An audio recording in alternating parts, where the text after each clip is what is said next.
year is 1718. Off the coast of the Bahamas, a merchant ship spots a dark silhouette on the horizon. As it grows closer, a black flag rises. A skull, crossed bones, an hourglass with wings. The message is clear. Time is running out.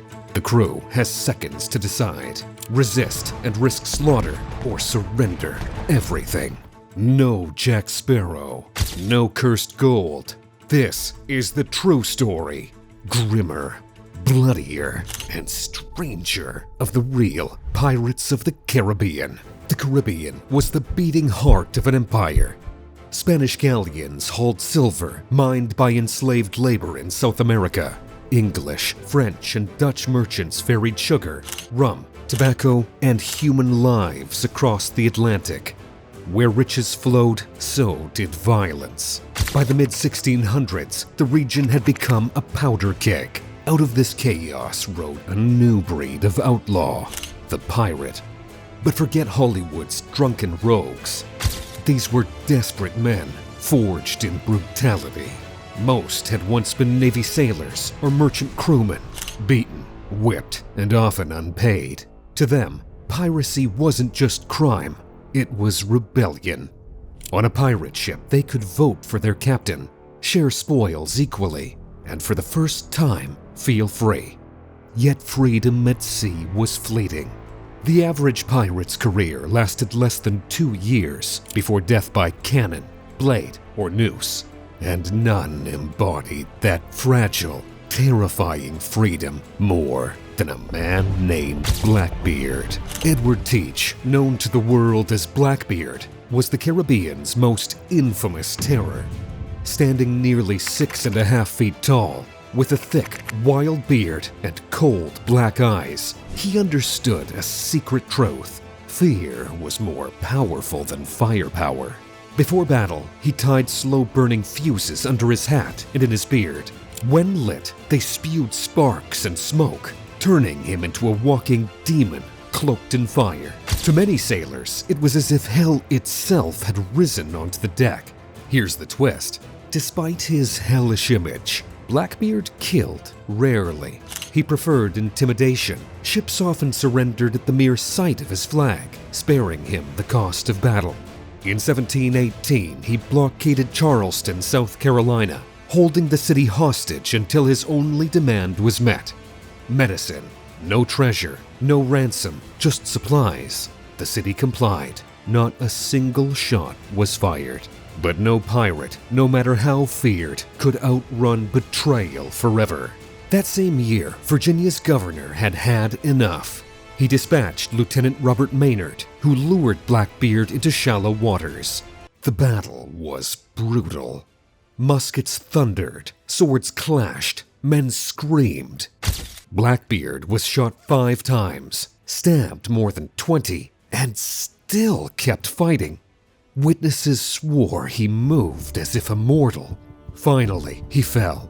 His head was cut off and hung from Maynard's bow like a trophy. His body, legend says, swam 3 laps around the ship before sinking into the deep. Blackbeard was dead, but the age of pirates still very much alive. Among the most feared pirates were 2 women who defied every expectation: Anne Bonny and Mary Read. Anne, born in Ireland, abandoned her wealthy husband to join the outlaw Calico Jack. Fierce, quick-tempered, and unafraid of battle, she cut down enemies with blade and pistol. Mary Read's path was stranger. Disguised as a boy from childhood, she served in armies and navies before revealing her secret and joining Anne on the high seas. Together, they were unstoppable. Witnesses said they fought harder than most men, their fury unmatched. When the ship was finally cornered, most of the crew cowered below deck, drunk and useless. Only Anne and Mary fought until the end, cursing their shipmates as cowards. Condemned to hang, they both claimed to be pregnant. Law forbade the execution of unborn children. Mary died in prison, but Anne, she vanished. Records of her execution don't exist. Some say she escaped, lived under a new name, and died peacefully. But her legend, like the Black Flag itself, never truly disappeared. Despite their lawless image, pirates lived by rules, codes written and signed by every crew member. Loot was divided fairly. The injured were compensated. 800 pieces of 8 for the loss of a right arm, 100 for an eye. Captains were elected and could be voted out if they failed. Orders were debated. Voices were equal. In a world ruled by kings and nobles, pirate ships were floating democracies.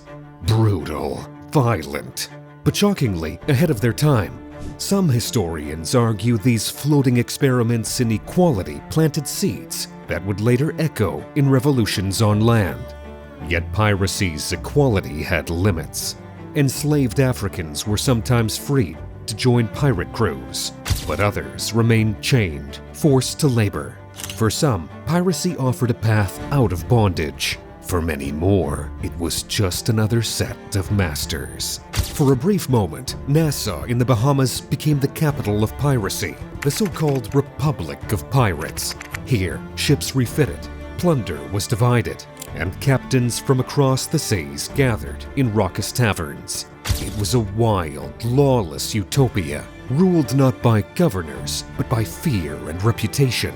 Blackbeard, Calico Jack, Charles Vane all walked its streets. Sailors drank, gambled, and plotted their next strike. For men who had lived under the lash of empire, Nassau was freedom. But empires strike back. By the 1720s, British warships descended. Amnesty was offered to those who surrendered. Those who refused were hunted down, hung, and left in cages along the shoreline, grim skeletons creaking in the wind as warnings.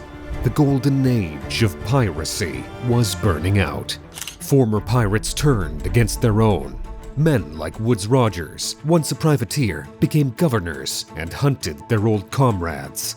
Pirates who accepted royal pardons became bounty hunters. Trust was shattered. Brotherhoods dissolved. One by one, pirate captains were captured and executed. Charles Vane was hanged in Jamaica. Calico Jack swung in Port Royal. Hundreds followed, their bodies displayed in iron cages as the ultimate deterrent. By the 1730s, the Golden Age was over. The skull and crossbones, once a banner of terror, now waves on t-shirts and amusement rides. Buried treasure, almost entirely myth. Pirates spent their plunder as fast as they stole it, but the legacy is deeper. Pirates challenged empire, shaped trade, and in their strange, violent democracies, hinted at a new world. To some, they were criminals, parasites. To others, rebels who struck back against impossible odds. So next time you hear of cursed gold or ghost ships, remember, the real pirates of the Caribbean didn't need curses. Their reality was terrifying enough. History never dies.